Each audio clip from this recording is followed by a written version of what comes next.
Hello everybody, Om Sai Ram.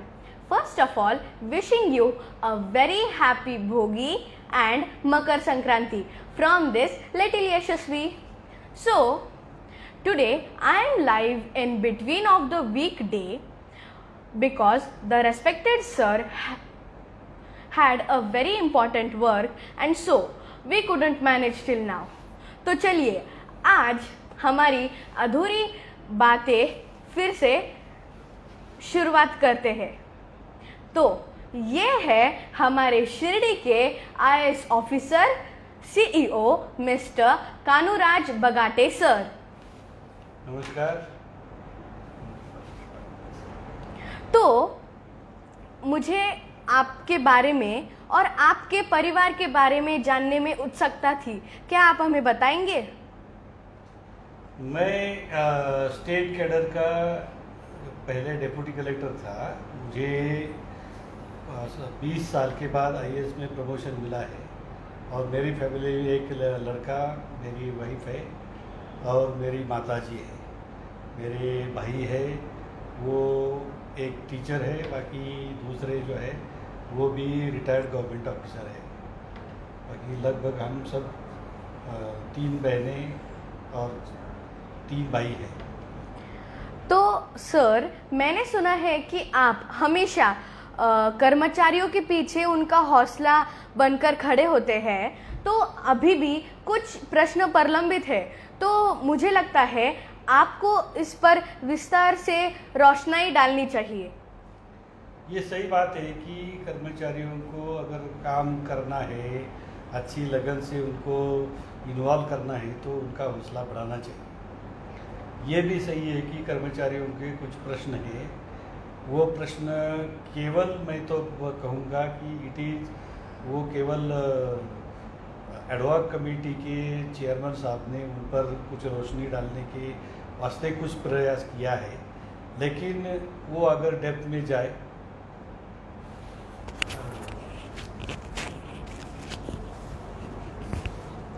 तो वो जो सब कर्मचारियों के प्रश्न हैं वो वैसे भी मुझे लगता है कि आप अगर 598 कर्मचारियों की बात कर रहे हैं तो उस पर मैं यही बोलूँगा कि ये जो निर्णय था वो तत्कालीन सीईओ ने गवर्नमेंट के जीआर के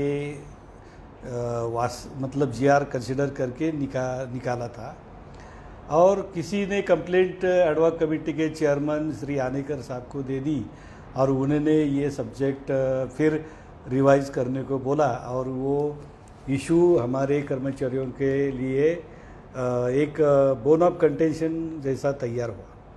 मुझे लगता है कि एडवॉक कमेटी ने जो निर्णय पहले लिए थे उसमें हाई कोर्ट की भी ये क्लियर ऑर्डर है कि डे टू डे फंक्शनिंग के लिए जो निर्णय लेना है वो लेने का वो कमेटी का जुरिडिक्शन है। फिर भी ये जो निर्णय लिया है वो हम एडवॉक कमेटी को कन्विंस करने की कोशिश पूरी तरह से मैंने की है। हालांकि वो अभी तक कन्विंस नहीं हुए हैं, पर हाई कोर्ट में वो कर्मियों का मैटर अभी चल रहा है। तो मुझे लगता है कि कर्मियों की जो बाजू है, उनका जो पक्ष है वो सही है और उसी पक्ष में निर्णय होगा। लेकिन अभी ये जुडिशियल प्रोसेस है तो उसमें थोड़ा टाइम लगेगा। लेट अस वेट और पॉजिटिव रिजल्ट हमें मिलेंगे ऐसी मुझे भी आशा है और उसके ज़रिए कर्मचारियों के बीच में कोई असंतुष्टि नहीं होना चाहिए। तो मैंने 1 जनवरी को आपके बारे में न्यूज़पेपर में पढ़ा था। शिरडी में आपकी बहुत वाहवाह हो रही थी और वो इसलिए थी क्योंकि आपने 31 की नाइट को एक डिसीजन लिया और वो यह था कि पूरे रात मंदिर खुला रहेगा। तो इस पर भक्तों का क्या कहना था? देखिए, हमारी संविधान ने भक्तों का श्रद्धा सत्कार दिया है और 18 मार्च से हमारा मंदिर, लगभग भारत के सभी मंदिर ये लॉकडाउन की वजह से बंद थे। श्रद्धालुओं को अपनी श्रद्धा व्यक्त करने का, मंदिर में जाने का पूरा अधिकार है और स्टेट गवर्नमेंट ने वैसे ही म्यूनिसिपल एरियाज़ में संचारबंदी लगाई थी। पर हमने शिरडी में यह निर्णय लिया कि क्यों न हम अगर कोरोना की सभी गाइडलाइन का पूरा डिसिप्लिन का फॉलो करके गाइडलाइन की पूरा ध्यान में रखते हुए उनका नियोजन किया और सभी श्रद्धालुओं को अपना दर्शन देने का हमने प्रयास किया। उसमें ये भी बात ध्यान में रखनी चाहिए, दिन में केवल 15,000 लोगों को दर्शन मिलता है।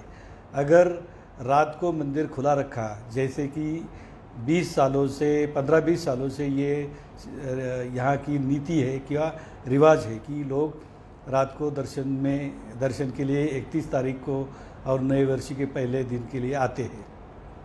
उससे क्या होता है कि लोगों को दर्शन करने का मौका मिलता है और शिरडी में जो भीड़ बढ़ती है, लास्ट ईयर में 3 लाख लोग आए थे, इस साल में लगभग 1.5 लाख लोगों की भी 2 दिन की टोटल हमने काउंट की तो उसमें संख्या थी। तो मुझे लगता है कि अपनी श्रद्धा व्यक्त करने के लिए प्रशासन ने ये बंदोबस्त किया था, नियोजन किया था, लोगों को अच्छा लगा और श्रद्धा व्यक्त करने का वास्ते लोग खुश रहे। सभी श्रद्धालुओं का उसका अच्छा मौका और संतोष मिला। Thank you. तो मैंने सुना था कि उस रात कुछ झगड़े हुए थे या फिर वाद विवाद हुए थे, उसके बारे में हमें बताएं। उस रात में कुछ झगड़े विगड़े हुए थे ऐसा मैं नहीं कहूँगा, क्योंकि मेरी श्रद्धा जो है, बाबा की जो प्रीचिंग है उसमें है श्रद्धा और सबूरी। हम किसी के साथ झगड़ा करने के लिए है ही नहीं। लोगों को ये ध्यान में रखना चाहिए कि मंदिर प्रशासन भक्तों की व्यवस्था करने के लिए है। उस दिन गांव के कई लोग यहाँ आए थे कि जिन्होंने ये शिस्त की अनुशासन का पालन करना चाहिए था, लेकिन वो तोड़ के वो लोग अंदर आए थे। मैंने उनको समझाने की कोशिश की, वैसा झगड़ा तो मैंने किया ही नहीं, मैं मेरा पक्ष उनके सामने रख रहा था। और गांव वालों के एक मतलब 2-4 लोगों जरा थोड़े हटवादी भूमिका लेके बोल रहे थे कि हमें गांवकरी गेट से दर्शन देना चाहिए। हम उसी पक्ष का स्वागत भी करते हैं, लेकिन कोरोना की पार्श्वभूमि मद्देनज़र ये करना संभव नहीं था। इसलिए उस दिन झगड़ा टालने के लिए मैंने जो वो प्रयास किया, मुझे लगता है कि वो लोगों ने भी वो समझ लिया और हमारा पक्ष उनको समझ आने के बाद उन्होंने संघर्ष की जो बात थी वो टाल दी। हाँ, ये ज़रूर है कि कुछ मीडिया वालों ने उसमें थोड़ा गलत तरीके से वो दिखाया, सही बात नहीं दिखाने का मुझे लगता है कि उन्होंने प्रयास नहीं किया, तो उनका पक्ष है, मुझे उन पर कोई इतराज़ नहीं है। पर मीडिया वालों ने ये ध्यान में रखना चाहिए कि सही क्या है गलत क्या है ये टाइम बताएगा। अभी आपने जो दिखाया वो सही नहीं था। वो पूरा का पूरा वीडियो अगर किसी को चाहिए तो मैं दे दूंगा। और हम कहते हैं कि हम किसी के खिलाफ है ही नहीं। हमारी बाबा की सिकवन जो है श्रद्धा सबूरी, वही हमारा रास्ता है। हम किसी का मतलब क्रिमिनल के तरह किसी को ट्रीट नहीं करेंगे, लेकिन अनुशासन होने के लिए हम हमारा पक्ष उनके सामने जरूर रखेंगे और उनको हमारा पक्ष स्वीकारने के लिए राजी करेंगे। तो आपने अभी अभी सुना उन्होंने क्या कहा, और इसलिए कहते हैं कि जब भी हम जो कान से सुनते हैं और आँखों से देखते हैं वो कभी भी सच होता है, ऐसा भी नहीं होता। तो मुझे आपके बारे में यह जानना था, आपकी सोच के बारे में, कि कुछ भक्त यहाँ आते हैं, बाबा के दर्शन लेते हैं और वैसे ही चले जाते हैं, इसलिए उन्हें कभी कभी संतोष नहीं प्राप्त होता कि हम शिरडी में जाके आए हैं। तो इसलिए आपको शिरडी में ऐसा आप क्या अट्रैक्शन बनाएंगे, attraction of point for devotees? ये अच्छा सवाल है कि कई भक्त शिरडी में आते हैं और उनको बाबा का दर्शन करने के लिए मौका नहीं मिलता। ये ध्यान में रखते हुए हमने ऐसा भी किया था कि जो लोग भीड़ की वजह से उनको दर्शन पास नहीं प्राप्त होता, तो उनके लिए गेट नंबर 4 में हमने एक मचान टाइप हाइट कि एक 2 डबल क्यू बनाए थे, जिसके वास्ते वो बाबा का कलश दर्शन और टीवी के माध्यम से उनको लाइव टेलीकास्ट देखने को मिलता था। ये सही बात है कि सभी भक्तों को दर्शन देना चाहिए, लेकिन क्या होता है कि हमारी मंदिर की जो कैपेसिटी है, क्षमता है, वो केवल 15,000 है और उसको ध्यान में रखते हुए हम पूरी की पूरी कोशिश करते हैं कि सभी भक्तों को दर्शन मिले। इसके सिवाय हमने ये भी ध्यान में रखते हुए दूसरे एस्पेक्ट्स का भी विचार किया है, जिसके पॉइंट ऑफ अट्रैक्शन मैं ये कहूँगा कि यहाँ हमारा टूरिस्ट सर्किट का एक संकल्पना है, जिसके वास्ते हम यहाँ के लोगों को सोसाइटी बना के यहाँ का शनि शंगनापुर है, जैसे कि ज्ञानेश्वर माऊली, उन्होंने जो ज्ञानेश्वरी लिखी, वो जो हमारा गांव है नेवासा में पैसा, वहाँ का भी सर्किट में अगर इंट्रोडक्शन किया तो भक्त लोग शिरडी में एक दिन रुकेंगे, शनि शिंगनापुर होके वो पैसा जाएंगे। पैसा जहाँ ज्ञानेश्वर माऊली ने ग्रंथराज अपना जो लिखा था भावार्थ दीपिका, वहाँ की जगह पे जाकर दर्शन लेंगे और फिर शिरडी में आएंगे। इसके वास्ते होगा क्या कि यहाँ के लोगों का रोजगार बढ़ेगा, उनका स्टे बढ़ेगा, ट्रांसपोर्टेशन बढ़ेगा। इसके सिवाय बहुत सारे प्रकल्प है, जैसे कि गौशाला प्रकल्प है, जैसे कि महिलाओं के लिए रोजगार बनाने के लिए हम उनको जो हमारे एवला में पैठनी का उद्योग है उसके बारे में पूरा सोचा है और वो यूनिट भी यहाँ डेवलप करने का हमारा इरादा है। ऐसे कई प्रोजेक्ट है कि अभी अगर बातें करने से एक्शन में आना ज़्यादा ज़रूरी है, इसलिए मैं इतना ही कहूँगा कि जितना हमें यहाँ मौका मिलेगा वो सभी लोगों का रोजगार का प्रश्न हो, भक्तों के लिए एंटरटेनमेंट हो, श्रद्धा के लिए उनको अच्छी सुविधा हो, प्रसादालय का दर्जा सुधारना हो, प्रसाद देने के वास्ते लड्डू का एक हम नया कार्यक्रम सामने लाए हैं, वो हम सभी के लिए कर रहे हैं। इसके सिवाय हॉस्पिटल की सुविधा, बहुत सारे हम कुछ कर सकते हैं, लेकिन ये बातें करने से पहले अभी कृति का मौका, हमें कृति करनी चाहिए, इसलिए हमारी उस पर ज़्यादा ध्यान है। हम ये सभी ध्यान में रखते हुए भक्तों को और गांव के लोगों को, यहाँ के बेरोजगारों के लिए काम करने का और रोजगार के अवसर देने का प्रयास करेंगे। तो मैं जब यहाँ आती हूँ मंदिर में, मतलब मंदिर के बाहर, तब बहुत से लोग ऐसे होते हैं जो बाहर से आए हुए भक्तों को फूल, हार, प्रसाद लेने के लिए बहुत जिद करते हैं और बोलते हैं यहाँ जाके वो अर्पित करो।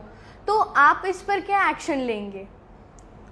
जी, आपको सभी को मालूम है कि कोविड-19 के पार्श्वभूमि पर, पृष्ठभूमि पर प्रसाद देना, मतलब हार, फूल, उनका जो इस्तेमाल करना प्रतिबंधित है, तो वो हम टालना ही ज़रूरी है।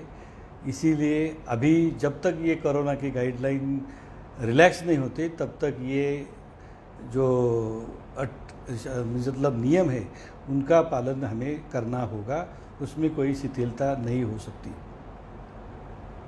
तो मुझे बहुत अच्छा लगा आपका इंटरव्यू लेकर, और आपको एक सच बताना चाहती हूँ कि मैं मेरा एक सपना है, जब मैं बड़ी होगी तब आपके जैसे एक सच्चा IAS ऑफिसर बनना चाहती हूँ। तो इसलिए क्या आप मुझे एक ऑटोग्राफ, और मेरे बारे में आपको क्या लगा, लिखेंगे? ऐश्वर्या वाली जी, मुझे भी बहुत अच्छा मौका लगा। सर यशस्वी, मुझे आपसे बात करते हुए बहुत ही अच्छा लगा। आप इतनी आयु में जो सवाल हमें पूछे, लोगों की जो मन में चल रहा है, वो मुझे जानने का मौका मिला। मैं आपको हार्दिक बधाई देता हूँ। ये काम अच्छा है कि हमारे मन में गैप फिलिंग करने के लिए आपने एक फेसबुक के माध्यम से जो मौका तैयार किया, मैं आपको धन्यवाद देता हूँ। और आपकी फ्यूचर के लिए मैं यही कहूँगा, सच्चाई के लिए बड़ा संघर्ष करना पड़ता है, और संघर्ष में हमें लोग, जैसे गीता में बोल के रखा है, सच के लिए लोग सामने नहीं आएंगे, लेकिन झूठ के लिए तांधा अपने पीछे रहेगा। जैसे कि हमने 31 तारीख को आपने देखा, जो सवाल भी पूछा था कि मीडिया वाले कई लोगों ने उसका गलत प्रेजेंटेशन किया। मुझे दुख नहीं हुआ पर खुशी भी नहीं हुई। ये मीडिया वालों ने ये ध्यान में रखना चाहिए कि हम जनता को सही बात क्यों नहीं दिखा पाते। हमने जो दिखाया वो गलत किया। तो मैं आपको यशस्वी यही बोलूँगा, यशस्वी होने के लिए आपको सच्चाई का रास्ता है अपनाना होगा, हार्डवर्क करना होगा, नेकी से काम करना होगा और इसके हमारी तरक्की होगी, वो शाश्वत होगी। आपके लिए फिर पीछे देखने की कोई ज़रूरत नहीं। और दूसरा, हम जो काम कर रहे हैं, हम जो उद्दिष्ट तैयार कर रहे हैं, हम सामने रखते हैं, उसमें पूरी श्रद्धा होनी चाहिए। पहले दफ़ा आपको यश नहीं मिलेगा, फिर उसके लिए सबूरी की ज़रूरत है। श्रद्धा सबूरी का मंत्र मानव जाति के लिए मुझे लगता है सबसे बढ़िया है। आपको वो ध्यान में रखते हुए काम करने के बाद निश्चित यश मिलेगा। और आप तो यशस्वी नाम से ही है, पर सही में आप यशस्वी बन सकती हो, ऐसा मुझे विश्वास है। धन्यवाद। बहुत धन्यवाद। और मेरी एक इच्छा थी, क्या आप वो पूरी करेंगे? ज़रूर पूरी करेंगे। तो मैंने न्यूज़ में सुना था कि नासिक में एक महिला की मृत्यु सिर्फ एक नायलॉन के मांझे के वजह से हुई। वह स्कूटर चला रही थी और मांझा उनके गले में फंस गया और उनकी इतनी गरीब परिस्थिति है कि उनके घर में एक वो ही अकेली थी जो कमाती थी इस कोरोना के महामारी में, और उनका एक बहुत छोटा बच्चा है। तो मुझे लगता है कि यह स्थिति शिरडी में ना आए, किसी माँ पर या फिर किसी पिता पर ये स्थिति ना आए। तो क्या आप इस नायलॉन मांझे को बंद करेंगे? हम जरूर उसका है ना समाज के सामने ये पक्ष रखेंगे कि नायलॉन मांझा का यूज़ करना ज़रूरी नहीं है। उसके वास्ते मतलब इंसानों को, पक्षियों को, पशुओं को उसका नुकसान पहुंचता है। आपने जैसे बताया कि एक महिला की उसकी वास्ते मृत्यु हो गई, तो हम इसका प्रसार अच्छी तरह से लोगों के बीच में करेंगे और लोगों को इससे प्रवृत्त करेंगे। मुझे लगता है कि हम इसमें ज़रूर यशस्वी होंगे। Thank you. धन्यवाद, मुझे बहुत अच्छा लगा। Thank you. तो ऐसे ही अगले संडे मिलेंगे ऐसे ही कुछ इंस्पिरेशनल इंसानों से। तो तब तक के लिए बाय एंड ओम साई राम।